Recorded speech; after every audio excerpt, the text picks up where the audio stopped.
Welcome to Empire Building, the podcast where we talk about building big businesses and even bigger lives. I'm your co-host, Bea Williams. I'm Seychelle Van Poel. And I'm Sarah Reynolds. Today, we are going to talk about, could be argued, one of the most important parts of empire building. Yes. And that is strategic business planning, right? It's really hard to have an empire if you don't have a strategy and a plan. True. A plan that goes with it, right? And so much of that is around goal setting and making sure that you really look at things in the market and look at your business.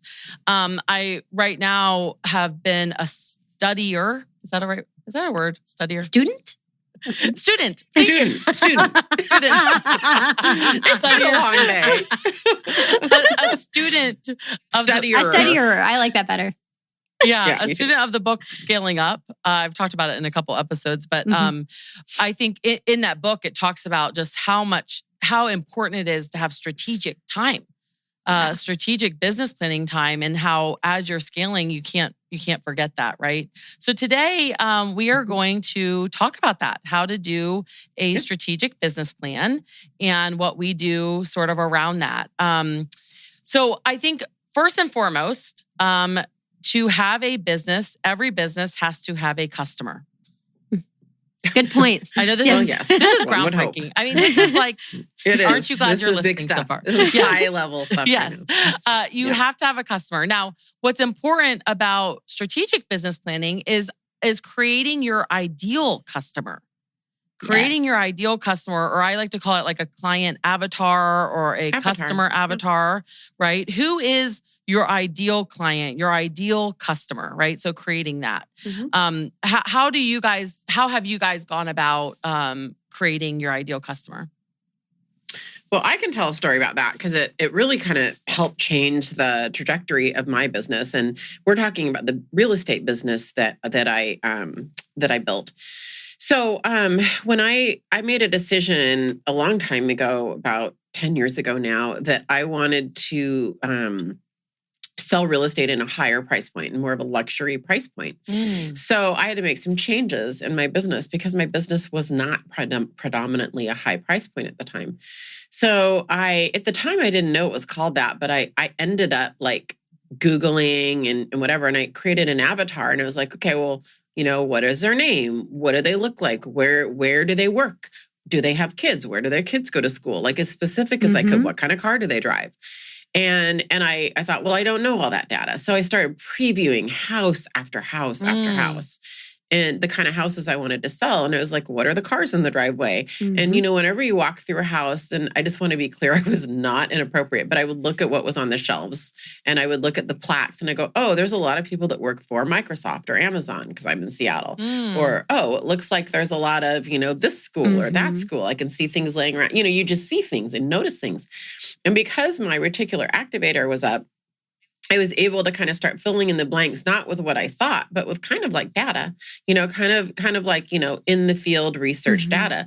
So by the time I started growing my team, I trained my team really early on who are, by then I knew it was called an avatar. And I remember I went to Zillow, the Zillow corporate headquarters, which is in Seattle. And if you go there, on their wall, they have their avatars on their wall in their sales floor. And so it's literally on a wall. It's like, Mindy middle-aged female real estate agent, or whatever it is. And then, buddy boy, male, like, they have all these names and they have photos, like stock photos, and they had it too. And it changed the scope of everything because I would tell my agents, look, if 40 people are going to come in your open house, right? Search the avatar out. Who's our target market? Who, if you have to make a triage decision on who you're going to spend time with, besides the obvious things like, go for our target market. And it was just a filter by which, like, if we're marketing, well, would Kelly Kirkland was one of their names. I like that. Would Kelly Kirkland, would she respond to this ad? Would she respond to this call to action? Would she respond to this mailing? No, she wouldn't because it's too, So I just, that in real world, like examples, it kind of was the filter through which we did almost everything on my real estate team at the time. I think so good. That's brilliant. And I think this is why real estate, if you treat it like a business, can be so powerful, because a lot of what you're describing is when we used to work in the advertising agency world, that's how we got to know our clients. And when you're working on, like I would work on Merck Pharmaceuticals, Jazz at Lincoln Center, and Hershey's Chocolate all at the same time, which are very different demographics, right? One is literally a heart attack medicine, and the other is literally the chocolate that gets you to the heart attack. Like, Oh my God. like you have to know your different like ideal clients and demographics. And so I love that you took that business practice that deep into your real estate business, because it gives clarity around who you're looking for at all times. So I think that's awesome. Yeah. It makes me think of Stephen Covey, who is obviously famous in terms of author and in business. And I think a lot of people will shorten the quote, and they say to begin with the end in mind, right? To begin with the end in mind. So who is the end customer? But what I actually love the full quote.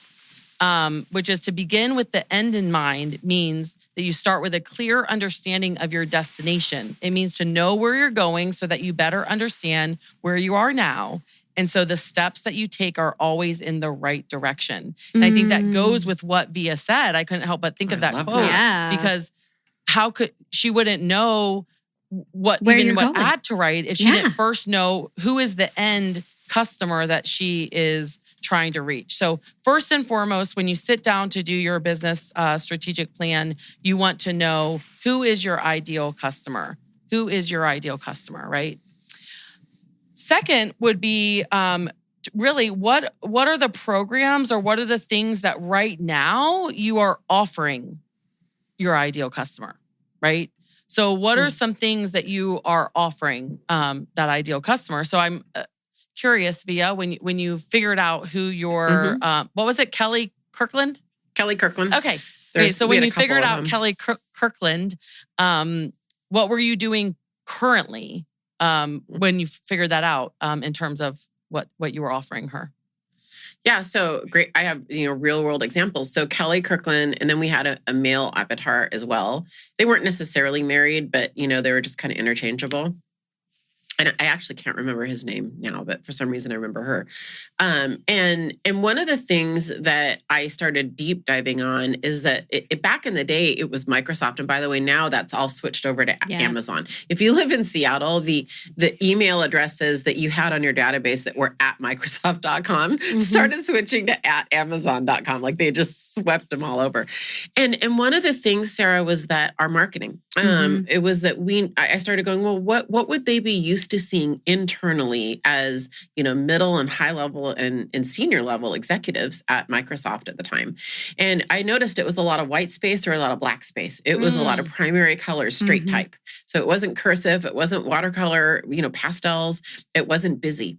It was very, very clean. If you think back to the Microsoft graphics, 5 to 10 years ago, even now. But so I designed my logo. It's a red circle, and there, everything has a ton of either white or black space. And I was really looking at what they would see internally, not even their consumer marketing, their internal. And you can find anything on Google Images and on Google or whatever.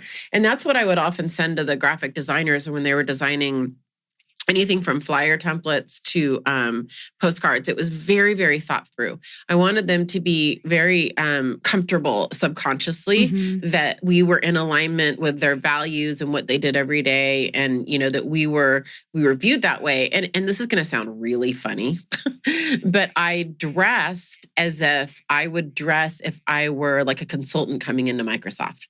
So when I was going in to meet with a client for, say, a listing appointment to list their home, I walked in and I thought, if I were a consultant that they were working with, what would I be wearing? I probably wouldn't be wearing like a skin tight, slick Armani suit with stiletto heels.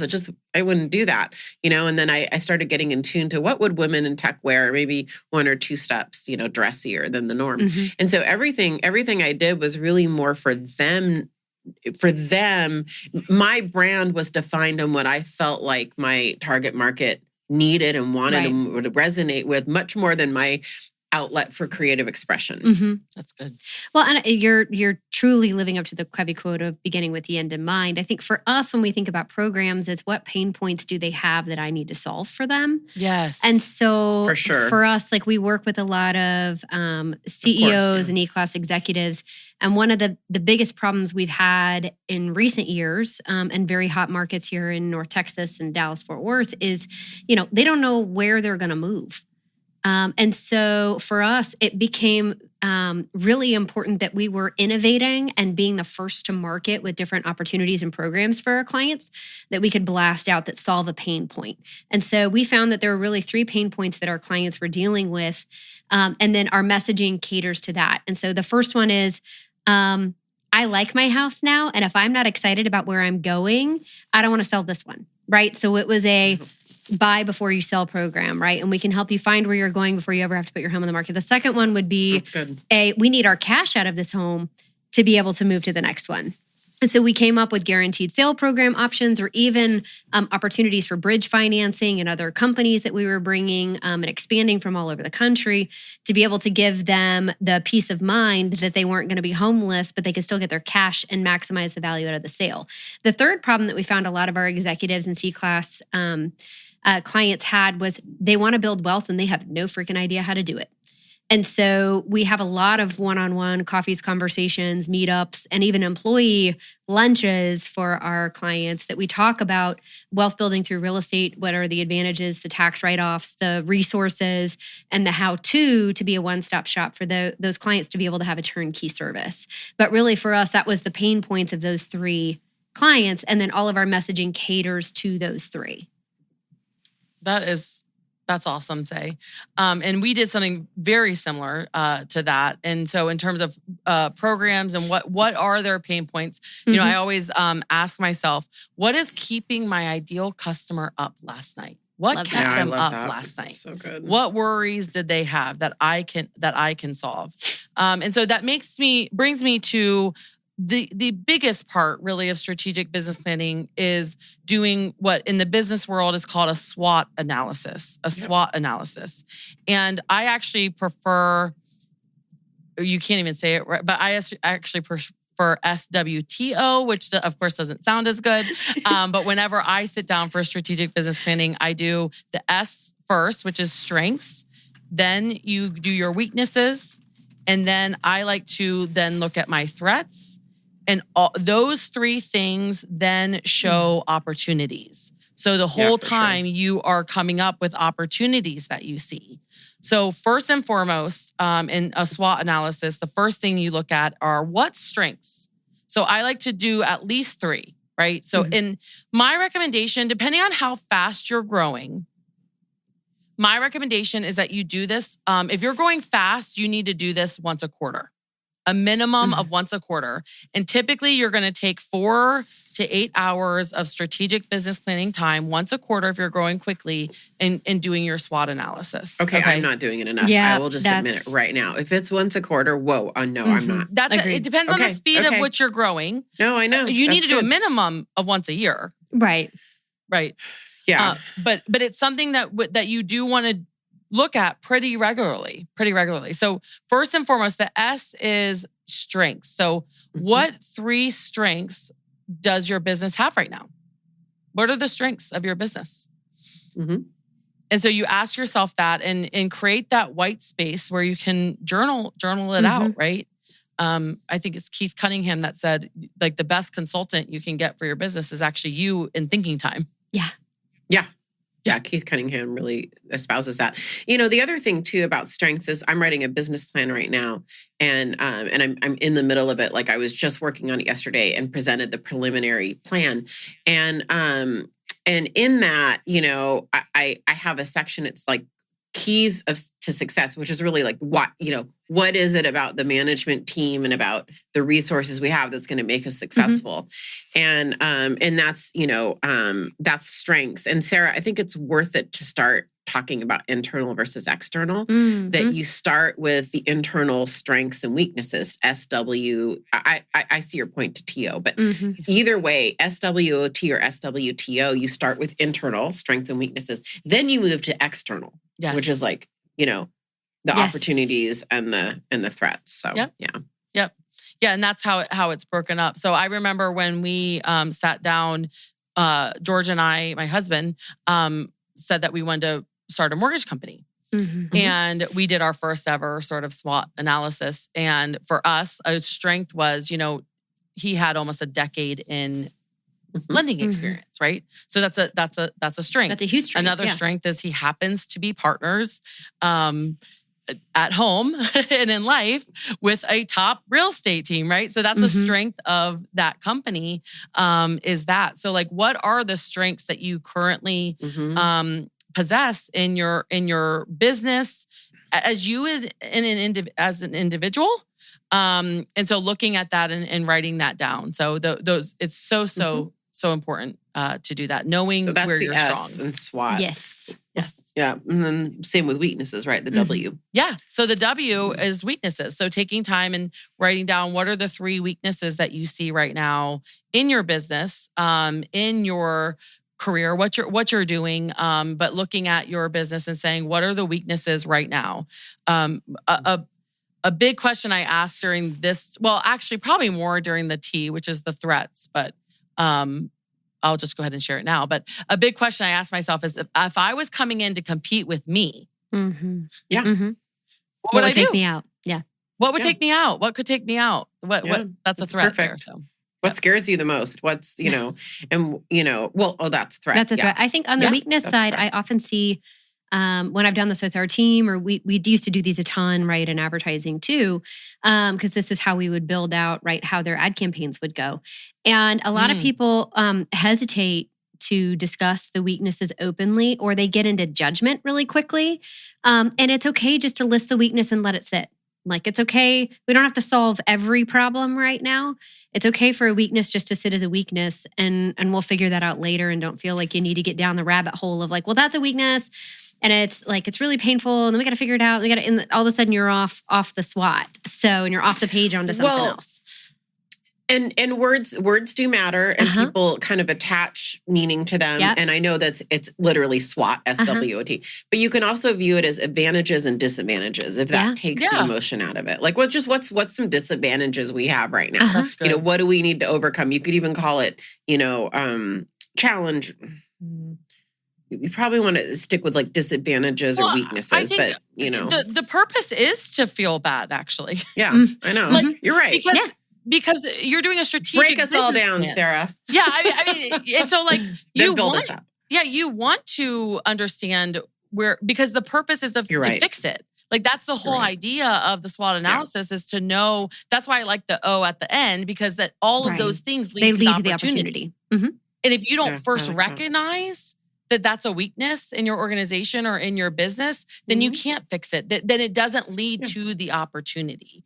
And so it's a good thing. You got to change the way you look at it. It's a good thing to recognize it, because then that's exactly right. where you need to fix it. And we say that all the time on our team of if we don't know where the problems are, we can't create a plan to fix them. So being transparent and open and vulnerable with where the problems are allow us the opportunity to create great solutions. If we bury them, it's no help. My team hates it. I'm always like, I can't solve a problem I don't know about. It's good, but it's so true. It's so true. So true. Yeah. And sometimes we need to tell ourselves that about our own. I know. Yeah, about our own organizations. I think one thing that is super powerful is for this question, for both actually, typically the newest people in your empire, in your organization, know your strengths and weaknesses more than you do. Because they are not blinded to things and they're not yet emotional to it. So many times they will see it. So like we had a new team member join us a few years ago, and we have a department that's sort of a client retention department. And we're the only team that I know of that has it. It's like if you were to call Verizon and cancel your services, they would say, please hold. And they would transfer you to and their job is, you think you're canceling. Their job is to change the outcome, right? So we have a whole department that focuses on that. And I remember the new team member runs into my office and says, is this normal? Like, do other teams have a department that if like a house isn't selling, they're analyzing what needs to happen? If someone's not happy, they're doing everything they can to make it happy. Like a whole department that's their job. And I was like, oh, I don't know. I hadn't thought about it. I hadn't thought about it, but he was like, this is amazing. And it's amazing. Yeah. He's like, I've been your client and I've known you for over a decade and I didn't know you had this. Mm-hmm. And I was like, oh my goodness. And it was someone new that recognized, I think this is different and good, right? It was someone new. And so like sometimes you want to sit down your newest people and say, what are the strengths you see in our team, in our organization? What are the weaknesses you see, right? That's really good. And so a lot of times going to them and finding out is also can be huge. Yeah. Big time. That's really, really good. So let's wrap up SW of SWOT though. Let's just, these are the internal factors that are going to affect the issue at hand. So we've got strengths and weaknesses. And I would urge you to think in terms of, financial, technical, yes. Your competitive position, your market share, people, personnel, that you're missing or need to be replaced, your actual product offering. This is kind of the place, for all of that. Yeah. And then Sarah, so then you can choose your order. Normally it would be next opportunity, but we can talk about threats next if you want. No, let's do opportunities. So what are the opportunities that you see? Mm-hmm. Well, the focusing question to me always on this is, what is the problem I'm trying to solve? So what is the, and then what are the fruits and the rewards around solving that problem? Can I ask a question on this?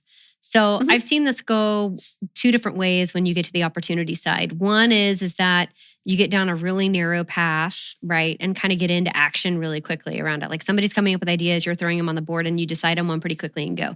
The other side I've seen it go is get kind of bubblicious, as we would say it in our family, where it's like the ideas are all over the place, right? It's like bubbles popping up all over the place. And they don't necessarily have like a specific direction. When you guys are doing your SWOTs and you're getting to the opportunity section, how much direction and control are you looking for over this area for time management's sake? Or are you just letting it fly and there are no bad ideas? Because I've seen it go both ways, right? And there are no bad ideas. We put them all on the board and then we'll decide either at the end of this or at a later time.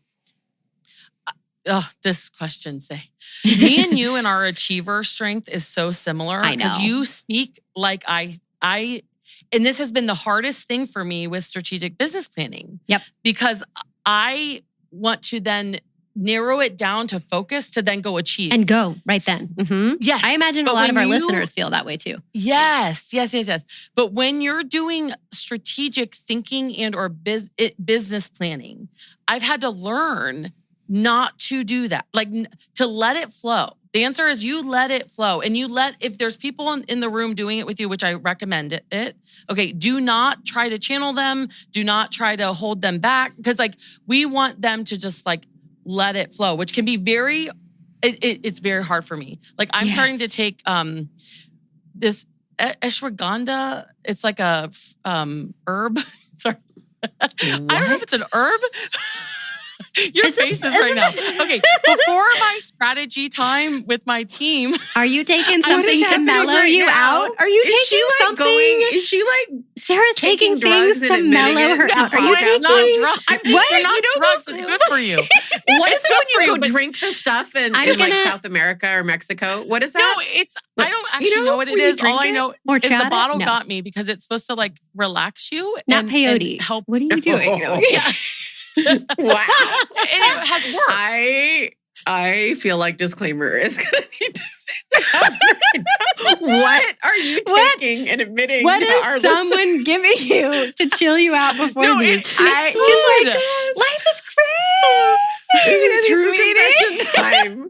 She just slips it in the middle of a conversation. We're like, what? Wait, what? Might be worth watching the YouTube on this one to get our reaction. Okay. No, oh my God. The point is I don't know what's going on, but I'm in. I'm in for it. Let's do this. If it's hard for you just to sit and think, I have two team members that you take drugs. Hold on, I have two that are very strategic, including my mom. My mom is super strategic. People like that will just start talking forever, in terms of thinking. You guys Keep laughing at me. I almost spit my coffee out. I literally almost spit my coffee completely over the camera. Because I'm looking at Seychelles. No, but it's a vitamin. It's a good supplement. Oh my gosh, it's a vitamin. I swear to God. I'm putting air quotes around it. Yep. We No, all take vitamins. No, but vitamin. Sarah's like, this guy shows up at my house. It's in a paper bag. I'm sorry. Okay, I'm sorry. The point is, sorry. We'll rate it in. Okay, sorry. We're gonna rate it in. Because it was hard for me to let everyone just let it flow. Like, and so I had to relax and not be so like type A. And it has helped. Okay, good. So the answer to Say's great question is take ashwagandha. Take whatever it is I'm trying to say. No, you can't start that again. I'm sorry. Oh my gosh. Let your team, let the people around you just start their ideas, what they're seeing, what are the opportunities. No, it was a great question. And just like, we like to put big sticky notes of each of the items in a room with markers, and anyone can think and write anything. Like, anything they want, if any opportunity that they see externally, they can write it out. I mean, I look at in the real estate industry in particular, iBuyers came into markets and took massive market share. Mm-hmm. I mean, in a very short period of time. Yeah. Very short period of time. Okay. And guaranteed it was on someone's SWOT analysis because they saw an opportunity that there are sellers that want offers right away that don't want to have their house on the market. Yep. And they wrote it out, and that became their plan, right? That became their plan. So it's so important to be looking at what are the opportunities. Like, if you were to go into that market, what would you do to start up? What are the opportunities you see? What are the pain points? Like Via said and Say said earlier. Focusing on competition, on the competitive environment, both in, I think, opportunities and threats. Yes. Where there are opportunities where no one's in this micro niche or segment. Yes. And yet, the threat could be, who could do it? Who has the resources or the brain power to do it, who's tried and failed, whatever. Yeah. I remember, and then of course T is the threat, right? So let's talk about that. So what Bea is saying. And also, I remember when Gary said, when I see a threat, or he said, when I can think, okay, this is how a competitor could impact my business, I just start a new division in the business. Yep. And basically that captures that within it, right? So, but using threats, like how could someone come in and how could they hurt you in your business? What are the threats that you're seeing in terms of external threats around you? One thing I love that Gary does really well with this, when we talk about the threats category and like solving the problem, is oftentimes it's attached to a who. And it's not just a we should do this. He immediately on that SWOT analysis goes, who is going to do this? And that's something I think he does really well. Sometimes you decide you need to buy your competitor at this point. Because the threat is, and that can also be, there's a lot behind that. I mean, so looking at the competitive landscape, I think, is where you want to spend some time on that and on opportunities and threats, I think. Yeah. I, with the book called Remarkable sort of changed my perspective on a lot of this with competitors, because I'm a very competitive is my number one strength, or competition is my number one strength. And a lot of times I would view competition in sort of a negative light. But now, when you view it as, when you're able to look at them in terms of threats, that they really help you, right? And at the end of the day, the consumer always wins when you're constantly trying to add more value to your client or to your customer, right? They will always win. So this was awesome, you guys.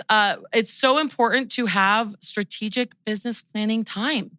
To take the time to think through. I need to do it more. Number one, make sure you know who your ideal client is, who your avatar is, and then building out that SWOT analysis, strengths, weaknesses, which are internal, opportunities and threats, which are external, and taking that time to look at that on at least again once a year.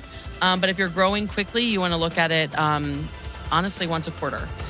So get out there, have some strategy around your plan, and we know that you're gonna make it because we are all about having big businesses and even bigger lives. So thank you for joining us today. Bye, guys. Bye, everybody. Bye, guys.